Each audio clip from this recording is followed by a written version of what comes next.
Nico and welcome back to my channel. This video is brought to you by spraygunner.com. And today I'm talking about the airbrush I've been using recently for my Gunpla builds, the GSI Krios Procon Boy PS-289. I've been using it for a while now and I wanted to share my thoughts about it, what I like, what to keep in mind, and whether I think it's worth adding to your setup. The GSI Krios Procon Boy PS-289 is a dual-action gravity-fed airbrush equipped with a 0.3mm needle and nozzle. So a dual-action gravity-fed airbrush might sound like a big fancy tool, but it's actually pretty simple when you break it down. Dual action means the trigger on the airbrush does two things. When you press down, it gives you air. When you pull it back, it sprays paint. So you can control both the air and the paint with just one finger. That makes it easier to be careful and detailed with your painting. Gravity fed means the paint goes into a little cup on top of the airbrush.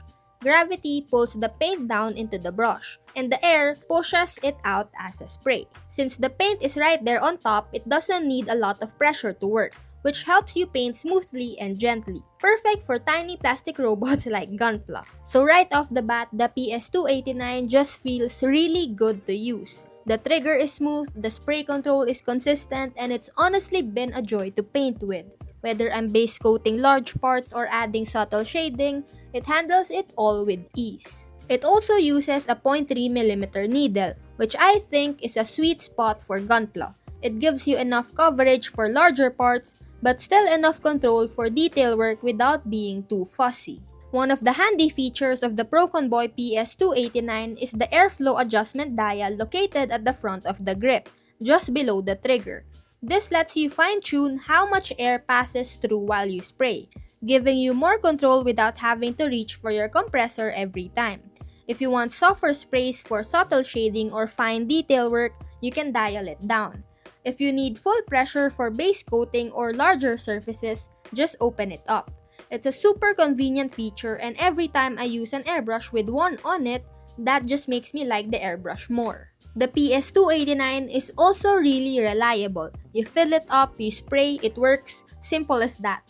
It also atomizes paint really nicely, even with acrylic paints, and I notice it gives a really smooth, even finish without much effort.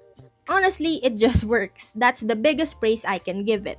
There's no overthinking, no fussy parts, no wondering if something's clogged. It's reliable, consistent, and comfortable, which is everything I want in a daily use airbrush. And also, one of the best things about the PS-289 is the balance between cost and performance. It's a lot more affordable than most premium airbrushes out there, but you honestly wouldn't guess that just by using it. The quality is really good for the price. It doesn't feel like a budget airbrush at all. It feels solid in your hand, sprays beautifully, and delivers results that look high-end. I think that's what makes it stand out. You're getting performance that punches way above its price point. Plus, it doesn't require constant adjustment or tinkering, so beginners can focus more on building their skills rather than troubleshooting the tool.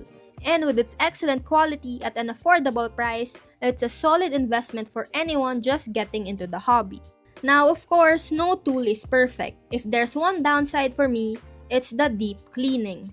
Compared to some other airbrushes I've used, the PS-289 has a lot more small, intricate parts inside.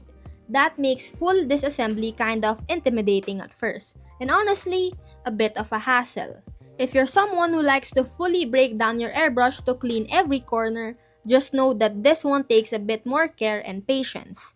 I still do it when I need to, but it's not something I look forward to.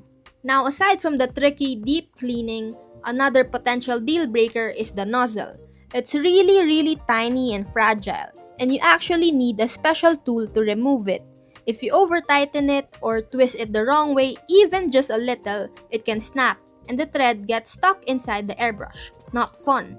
But here's the interesting part.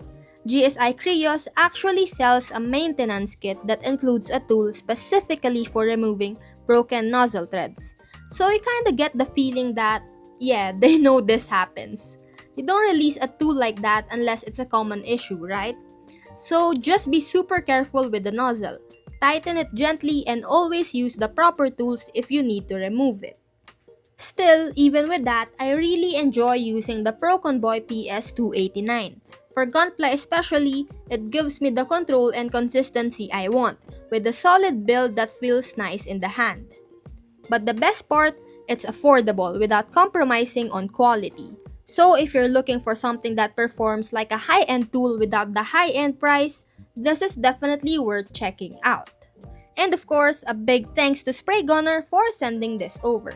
If you're thinking of getting the PS289 or any other airbrush or painting gear, definitely check them out. They've got everything you need to level up your painting game. Thanks again for watching, and I'll see you soon in the next one. Bye! Oh, and by the way, check out these other videos.